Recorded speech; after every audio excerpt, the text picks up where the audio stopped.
Okay, let's dive into this. The Bonanno crime family. I mean, it's kind of wild when you think about it. Started way back, late 19th century. And they're supposedly still around today, Yeah. which is pretty remarkable in itself. Right. And in the 20th century, they had this reputation known as one of the most brutal, maybe the most brutal of the five families in New York. Definitely ruthless. So we're going to really unpack their story today, the big moments, the key players. And it's not just New York City, is it? Their reach was, well, pretty extensive. Oh, yeah. At different points, you're looking at influence in Long Island, Rochester, Jersey, Pennsylvania, even down in South Florida, Arizona, Vegas, parts of California, and Montreal, too. Quite the map. Exactly. So that's the plan. We'll trace this whole long, often really dramatic history. It all starts back in Sicily, though. Castellamare del Golfo. That's the place. With the original Bonanno brothers, Giuseppe and Stefano. And they were tied in with the Magadino clan right from the start. Yeah, Stefano Magadino, who led that clan, was actually Joseph Bonanno's, the famous one, his maternal grandmother's brother. So very interconnected. Very much a family affair, even back then. Right.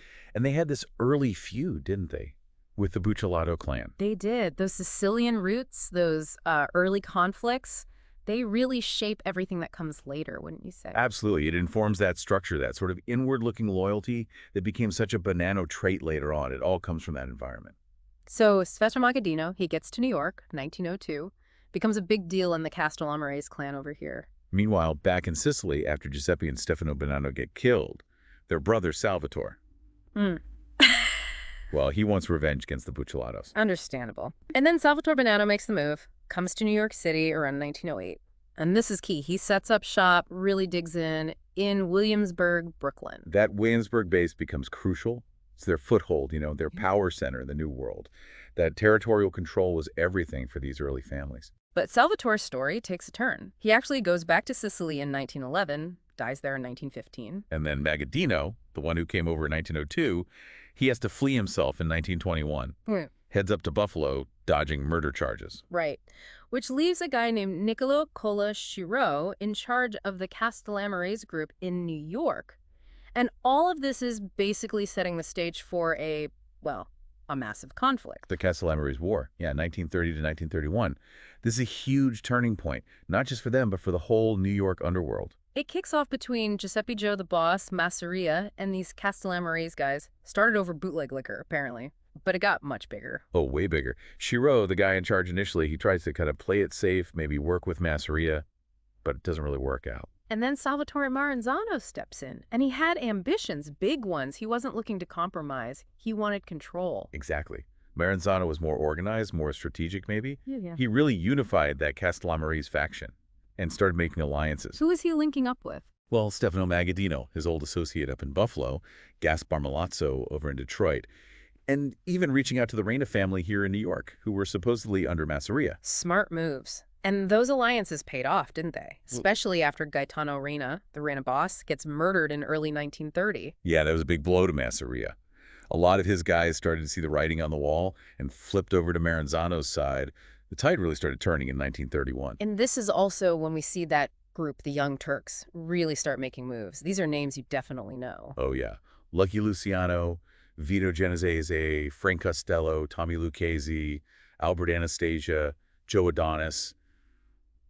The next generation, basically. And they weren't necessarily loyal to either Masseria or Maranzano, were they? They saw the old guard, these old mustache Petes, as kind of holding things back. Exactly. They wanted less fighting, more business. Luciano, who was technically with Masseria but playing his own game, he makes a secret deal with Maranzano. What was the deal? Simple. Luciano's crew would help Maranzano by taking Masseria off the board.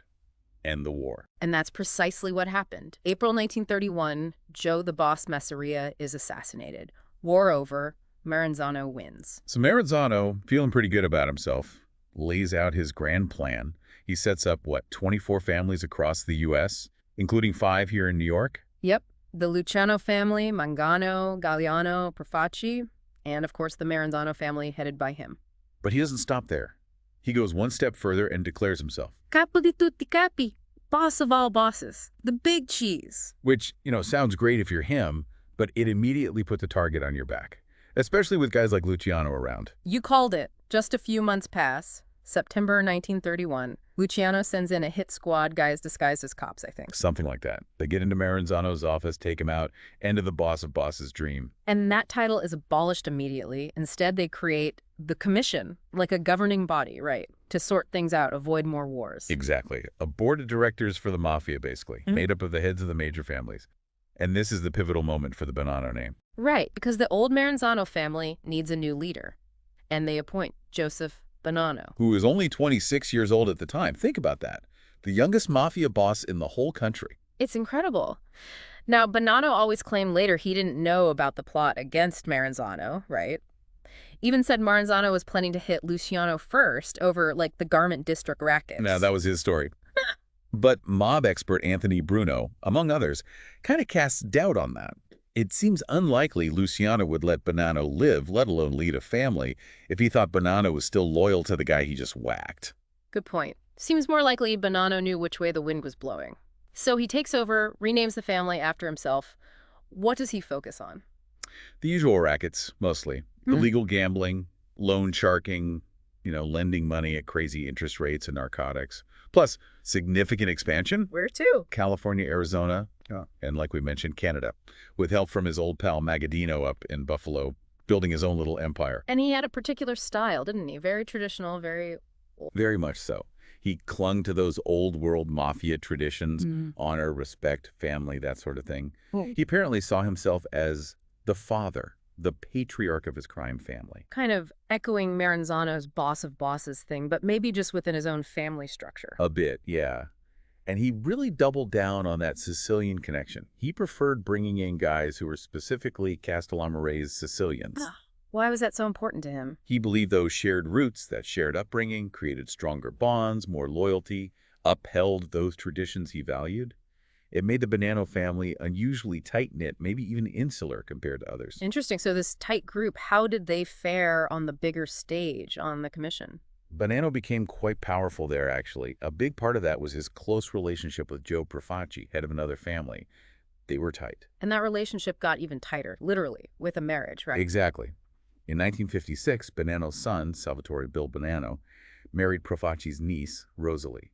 That cemented a really powerful alliance between the two families, gave them a lot of clout on the commission. It's a strong block, but alliances shift, power dynamics change. What happens when Profaci dies in 1962? Things get shaky for Bonanno. Suddenly, that solid alliance is gone. And you see Tommy Lucchese and Carlo Gambino, who had taken over his family, forming their own powerful alliance. Now, they weren't exactly friends with Bonanno. Plus, wasn't there some trouble brewing inside the Bonanno family itself? Yeah, some grumbling. Apparently, some members felt Bonanno was spending way too much time out in Arizona, neglecting things back in New York. Seeds of discontent. Which leads us to a really infamous plot, the Magliocco plot in 1963. Right. So Joseph Magliocco takes over the Profaci family after Joe dies. He's feeling the pressure from the Lucchese-Gambino alliance, too. The commission story goes that Bonanno convinces Magliocco they need to take out Lucchese and Gambino. And Magliocco agrees. He does. And he gives the contract to one of his capos, Joseph Colombo. But Colombo, well, he sees an opportunity. He rats them out. Exactly. He goes straight to Lucchese and Gambino and tells them everything. Betrays his own boss. Wow. So the commission calls everyone in. They summon Bonanno and Magliocco. Bonanno, maybe fearing the worst, disappears. Goes to Montreal, some say. Leaves Magliocco to face the heat alone. What happens to Magliocco? He confesses. He was apparently pretty shaken, maybe already sick. The commission lets him off. Relatively easy forced retirement, a big fine. But he dies not long after anyway. And Colombo. He is rewarded for his betrayal by being given control of the Profaci family, which then becomes the Colombo family. And Bonanno is still hiding out. Well, he eventually comes back, but then in 1964, right before he's supposed to testify to a grand jury, poof, he vanishes again. Just disappears. Where did people think he went? Lots of speculation. Kidnapped by Magadino's guys from Buffalo was one theory. The FBI even had recordings of other bosses sounding genuinely surprised, and his own guys saying things like, "He took off and left us here alone." That must have caused chaos within the family. Absolute chaos. It kicks off what's known as the Bonanno War. Lasts from 64 to 68, a real internal civil war. Who was fighting who? Basically, a faction led by Gaspar di Gregorio challenged the leadership, especially Bonanno's son, Bill, who had become more influential. Di Gregorio played on that resentment about Bonanno being absent. And the commission actually backed Di Gregorio initially. So the commission recognized Di Gregorio as boss, Oh. while Joseph Bonanno was missing. Yep. It split the family right down the middle. Loyalists to the Bonannos versus the Di Gregorio faction. It got ugly. There was even a shooting attempt on Bill Bonanno. And then what, Joseph Bonanno just shows up again? In 1966, yeah. He reappears in New York. But the fighting doesn't stop immediately. How did it eventually end? The commission got fed up with Di Gregorio because he couldn't unify the family or stop the violence.